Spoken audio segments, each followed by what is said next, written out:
আওয়ামী লীগকে ফেরানোর প্রেসক্রিপশন এসে গেছে ইন্ডিয়া থেকে এবং যুক্তরাষ্ট্র থেকে। আওয়ামী লীগকে ফেরানোর প্রেসক্রিপশনে কাজও শুরু করে দিয়েছে বাংলাদেশ সরকার, এবং সেই ক্ষেত্রে তিনি কৌশলে বাংলাদেশের বর্তমান অন্তর্বর্তীকালীন সরকারকে দোষারোপ না করে সরাসরি অভিযোগের তীর এবং দোষারোপ করেছেন সেনাবাহিনীকে দোষারোপ করে যে স্ট্যাটাস হাসনাত আব্দুল্লাহ বললেন এবং সরাসরি বললেন তাদেরকে অফার দেয়া হয়েছে আওয়ামী লীগকে ফেরানোর জন্য, আওয়ামী লীগের সঙ্গে সমঝোতা করে আগামী নির্বাচনে অংশগ্রহণ করার জন্য। হাসনাত আব্দুল্লাহদের আগে আরও একাধিক রাজনৈতিক দলকে এই প্রস্তাব দেওয়া হয়েছে, তারা মেনেও নিয়েছে। হাসনাত আব্দুল্লাহরা যেন এটা মেনে নেয়, তাতেই দেশের সার্বভৌমত্বের জন্য লাভ, তেমনটা বলা হয়েছে সেনাবাহিনীর তরফ থেকে। এবং এই প্রেসক্রিপশনটা ভারতের তরফ থেকে এসেছে যুক্তরাষ্ট্র হয়ে। মজার ব্যাপার হচ্ছে যে আমরা গত প্রায় 2 সপ্তাহ যাবৎ এই আলোচনাটা করছি যে মার্চের মধ্যেই কিছু একটা ঘটতে যাচ্ছে বাংলাদেশের রাজনীতিতে, যে আশঙ্কাটা করা হচ্ছিল, যে আলোচনাটা চতুর্দিকে হচ্ছিল। এবং আজকের রাতের ভিডিওতেও আমরা যে বলেছি যে আমেরিকার একটা television channel, Bangla television channel, সেখানে বলা হয়েছে আওয়ামী লীগের ডাকসাইটে কিছু নেতারা যারা জেলে রয়েছেন তাদের এমন 10 জনকে ঈদের আগেই জামিন দেওয়ার প্রক্রিয়াও শুরু করতে বলা হয়েছে। জঙ্গিবাদের ব্যাপারটা থামানোর জন্য 100+ জঙ্গির তালিকা হাতে ধরিয়ে দেওয়া হয়েছে, তাদেরকে অ্যারেস্ট করার জন্য, এরকম তথ্য আমরা বলার চেষ্টা করেছি। এবার হাসনাত আব্দুল্লাহ এখন থেকে 1 ঘন্টা আগে একটা স্ট্যাটাসে ব্যাপারগুলোকে অনেকটাই সত্যে পরিণত করলেন এবং তিনি সরাসরি সেনাবাহিনীকে দোষারোপ করলেন। কি বললেন হাসনাত আব্দুল্লাহ স্ট্যাটাসে? এই শেষ রাতের চমকটা আসলে কি হতে যাচ্ছে সামনে, সেই আলোচনায় করবে এই ভিডিওতে। থাকবেন পলিটিক্স টিভির নিয়মিত আয়োজনে।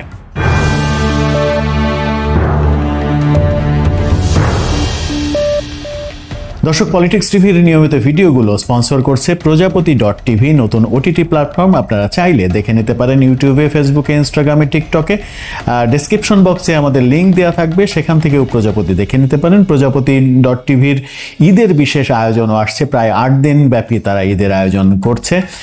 সেই তথ্য জানিয়ে চলে যাই মূল ভিডিওতে। বলছিলাম শেখ হাসিনা এবং আওয়ামী লীগ ফিরছে, বিশেষ করে আওয়ামী লীগ ফিরছে, আওয়ামী লীগকে রাজনীতিতে ফেরানো হচ্ছে, আওয়ামী লীগকে রাজনীতিতে ফেরানোর প্রেসক্রিপশন এসে গেছে, এমন তথ্য নিয়ে যে আলোচনা চলছিল সেই আলোচনাকে এবার স্টাবলিশড করে দিলেন সাবেক সমন্বয়ক নাগরিক পার্টির হাসনাত আব্দুল্লাহ। হাসনাত আব্দুল্লাহ এই শেষ রাতে এসে একটি স্ট্যাটাস দিয়েছেন। তিনি তারিখ উল্লেখ করেছেন যে গত 11 মার্চ ক্যান্টনমেন্টে ডেকে নিয়ে তাকে সহ 2 জনকে, ছাত্রদের দলের 2 জনকে এই প্রস্তাব দেয়া হয়েছে যেন তারা সমঝোতা ভিত্তিক রাজনীতি করে, আগামী নির্বাচনে সমঝোতা ভিত্তিক অংশগ্রহণ করে আওয়ামী লীগের সাথে। হাসনাত আব্দুল্লাহ যেটা বলেছেন, সেই ক্ষেত্রে আওয়ামী লীগ আপাতত শেখ হাসিনাকে বাদ দিয়ে রিফাইন্ড আওয়ামী লীগ হিসেবেই রাজনীতিতে অংশগ্রহণ করতে চাই। সেই নামটাও তিনি বলে দিয়েছেন যে কাদের নেতৃত্বে এই আওয়ামী লীগ গঠিত হতে যাচ্ছে। সাবের হোসেন চৌধুরী এবং সাবেক স্পিকার শিরিন শারমিন চৌধুরী, এই 2 জনের নাম বলেছেন তিনি। এই 2 জনের নাম বলেছেন যে, এবং তাপসের নাম বলেছেন, শেখ হাসিনার আত্মীয়, শেখ পরিবারের আরেকজন শেখ ফজলে নূর তাপস, ঢাকা দক্ষিণের মেয়র ছিলেন, তার নামও বলেছেন। এই 3 জনকে নিয়ে পরিকল্পনা সাজানো হচ্ছে, এমনটা বলেছেন। আমি সহ আরো 2 জনের কাছে ক্যান্টনমেন্ট থেকে এই পরিকল্পনা উপস্থাপন করা হয় 11 মার্চ দুপুর 2:30টায়। আজকে থেকে প্রায় এখন থেকে 10 দিন আগের ঘটনা, যেটা তিনি আজকে এসে লিখলেন, একটু আগেই লিখলেন। 11 মার্চ দুপুর 2:30টায় তাদেরকে ক্যান্টনমেন্টে ডেকে নিয়ে প্রস্তাব দেওয়া হয়। তিনি লিখেছেন, আমাদেরকে প্রস্তাব দেওয়া হয় আসন সমঝোতার বিনিময়ে আমরা যেন এই প্রস্তাব মেনে নিই। আমাদেরকে বলা হয় ইতিমধ্যে একাধিক রাজনৈতিক দলকেও এই প্রস্তাব দেওয়া হয়েছে, তারা শর্ত সাপেক্ষে আওয়ামী লীগ পুনর্বাসনে রাজিও হয়ে গেছে। একটি বিরোধী দল থাকার চেয়ে একটি দুর্বল আওয়ামী লীগ সহ একাধিক বিরোধী দল থাকা নাকি ভালো, ফলশ্রুতিতে আপনি দেখবেন গত 2 দিন মিডিয়াতে আওয়ামী লীগের পক্ষে একাধিক রাজনীতিবিদ বয়ান দেয়া শুরু করেছে। আমাদেরকে আরও বলা হয় রিফাইন্ড আওয়ামী লীগ যাদের নিয়ে করা হবে তারা এপ্রিল মে মাস থেকে শেখ পরিবারের অপরাধ স্বীকার করবে, হাসিনাকে অস্বীকার করবে এবং তারা বঙ্গবন্ধুর আওয়ামী লীগ করবে এমন প্রতিশ্রুতি দিয়ে জনগণের সামনে হাজির হবে। আমাদেরকে এই প্রস্তাব দেয়া হলে আমরা তৎক্ষণাৎ এর বিরোধিতা করি এবং জানাই যে আওয়ামী লীগের পুনর্বাসনের পরিকল্পনা বাদ দিয়ে আওয়ামী লীগের বিচার নিয়ে কাজ করুন। এর উত্তরে বলা হয় আওয়ামী লীগকে ফিরতে কোনো ধরনের বাধা দিলে দেশে যে সংকট সৃষ্টি হবে তার দায়ভার আমাদের নিতে হবে এবং Awami league must come back. তিনি আরও লিখেছেন, আলোচনার এক পর্যায়ে বলি, যে দল এখনো ক্ষমা চায় নাই, অপরাধ স্বীকার করে নাই, সেই দলকে আপনারা কিভাবে ক্ষমা করে দিবেন? অপরপক্ষ থেকে রেগে উত্তর আসে, you people know nothing, you like wisdom and experience, we are in this service for at least 40 years. তোমার বয়সের থেকে বেশি, তাছাড়া আওয়ামী লীগ ছাড়া ইনক্লুসিভ নির্বাচন হবে না। উত্তরে আমরা বলি আওয়ামী লীগের সাথে কোনো ইনক্লুসিভিটি হতে পারে না। আওয়ামী লীগকে ফেরাতে হলে আমাদের লাশের উপর দিয়ে ফেরাতে হবে। আওয়ামী লীগ ফেরানোর চেষ্টা করা হলে যে সংকট তৈরি হবে তার দায়ভার আপনাদের নিতে হবে। পরে মিটিং অসমাপ্ত রেখেই আমরা চলে আসি। তিনি শেষে লিখেছেন যে কখনো এজেন্সি, এর আগে কখনো এজেন্সি, কখনো ক্যান্টনমেন্ট থেকে চাপ দেওয়া হয়েছে, আজকেও ক্যান্টনমেন্টের চাপকে অস্বীকার করে আমি আবারও আপনাদের উপরেই ভরসা করতে চাই। এই পোস্ট, তিনি আরও লিখেছেন যে এই পোস্ট দেওয়ার পরে আমার কি হবে আমি জানি না, নানামুখী প্রেসারে আমাকে হয়তো পড়তে হবে, হয়তো বিপদেও পড়তে হতে পারে, কিন্তু আওয়ামী লীগ নিষিদ্ধের প্রশ্নে কোনো ধরনের আপোষ করার সুযোগ নেই। তিনি আশঙ্কা প্রকাশ করেছেন যে এই যে পোস্ট তিনি দিলেন একটু আগে, সেই পোস্ট দেওয়ার পরে হাসনাত আবদুল্লাহর বিপদ হতে পারে। হাসনাত আবদুল্লাহ কি টেকনিক্যালি একটা ভুল করে ফেললেন? তিনি এই মুহূর্তে সেনাবাহিনীকে মুখোমুখি দাঁড় করিয়ে তাদের রাজনৈতিক ভবিষ্যৎ কি একেবারে অনিশ্চিত করে ফেললেন? কারণ এই সেনাবাহিনীর বিপক্ষে এই ধরনের পোস্ট হয়তো সেনাবাহিনীর 2-4 জন তার সঙ্গে কথা বলেছে, যারা কথা বলেছে তাদের মধ্যে সেনাবাহিনীর 2-4 জন হয়তো ছিলেন, কিন্তু সরাসরি গোটা সেনাবাহিনীকে বিতর্কিত করা, এতে যদি সমস্ত সেনা সদস্যরা ক্ষেপে যায় তাতে করে এই যে নাগরিক পার্টি, এদের ভবিষ্যৎ অন্ধকারের দিকেও চলে যেতে পারে বলে পর্যবেক্ষকরা কিন্তু বিশ্লেষণ করছেন। এর একটা জ্বলন্ত প্রমাণ আমরা দিতে পারি যে এই স্ট্যাটাস যখন হাসনাত আবদুল্লাহ রাত 2টার দিকে দিচ্ছেন, তা সেই রাতেই বরিশালে তার দলের যিনি আহ্বায়ক নাহিদ ইসলাম, তিনি কিন্তু লাঞ্ছিত হয়েছেন।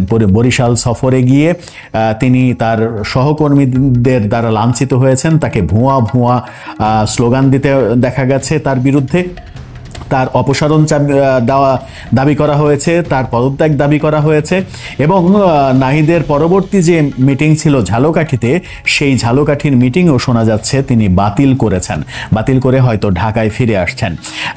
অর্থাৎ নিজেদের মধ্যে, ঢাকার বাইরে নিজেদের মধ্যে যখন নিজেদের অস্তিত্ব নিয়েই এখনো সংকটের মধ্যে তারা রয়েছে, নিজেদের মধ্যে প্রচুর বিভাজন রয়েছে, ঢাকাতেও আমরা দেখছি একাধিক দলের জন্ম হচ্ছে, তাদের নিজেদের মধ্যে ঐক্যের অভাব রয়েছে, ঠিক সেই সময়ে তিনি যে সেনাবাহিনীকে প্রতিপক্ষ বানিয়ে দিলেন এবং সেনাবাহিনীকে প্রতিপক্ষ বানানোর ফলে তাদের রাজনৈতিক অবস্থা কোন দিকে যাবে সেটা একটা বড় প্রসঙ্গ। যে তিনি নিজেই যেটা লিখেছেন যে এই পোস্ট দেওয়ার পরে আমার কি হবে, আমার কোন বিপদ হবে আমি জানি না।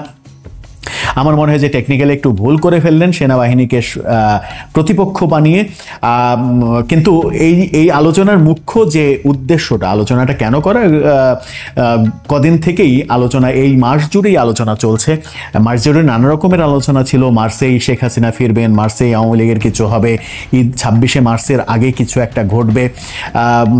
গতকালকে একটা বড় খবর তৈরি হয়েছে, বড় খবর মানে আমেরিকার একটা বাংলা টেলিভিশন চ্যানেল থেকে বলা হয়েছে আওয়ামী লীগের নেতাদের জামিনে মুক্তি দেওয়ার প্রসেস শুরু হয়েছে। 101 কিংবা 103 জন জঙ্গির তালিকা পাঠানো হয়েছে বাংলাদেশ সরকারের কাছে, যাদেরকে অ্যারেস্ট করার জন্য বলা হয়েছে, যাদের মধ্যে সরকারের খুব কাছের অনেকেই রয়েছেন। এবং কারা রয়েছেন খুব সহজেই বোঝা যায়, সেই নামগুলো আলোচনা করতে চাই না, কারণ হচ্ছে যে সেই নামগুলো অথেন্টিক কিনা সেটা আমরা নিশ্চিত নই। এই কানাঘুষাগুলো চলছে, আমেরিকার একটা টেলিভিশন চ্যানেলে এই কথাগুলো বলছে, তারা বলছে তাদের কাছ থেকে আপনারা শুনে নিতে পারেন, কিন্তু আমরা আমাদের প্ল্যাটফর্ম থেকে বলতে চাই না। কিন্তু যে আলোচনাগুলো চলছিল সেই আলোচনার একটা একটা একটা বাস্তবতা তৈরি হলো হাসনাত আবদুল্লাহর এই স্ট্যাটাসের প্রেক্ষিতে।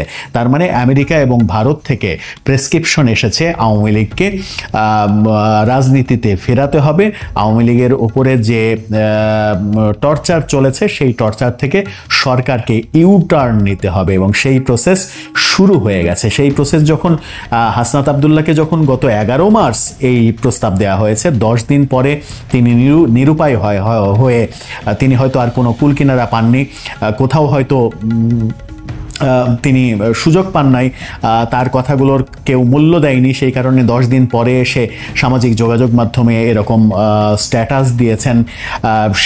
সেই স্ট্যাটাস ইতিমধ্যেই ভাইরাল হতে শুরু করেছে, এবং সেহরির সময় সেই স্ট্যাটাস নিয়ে নতুন করে আলোচনা শুরু হবে। আপনারাও যখন সেহরির সময় এই ভিডিওটি দেখছেন তখন নিশ্চয়ই অবাক হবেন যে আওয়ামী লীগ, শেখ হাসিনা, আওয়ামী লীগের ফিরে আসা, শেখ হাসিনার ফিরে আসা নিয়ে নানা রকমের খবর যে ভারত থেকে আসছিল, তুলসী গাবার্ডের মন্তব্য, আমেরিকা থেকে নানা তথ্য আসছিল, সেগুলো বোধহয় এখন সত্যে পরিণত হতে যাচ্ছে।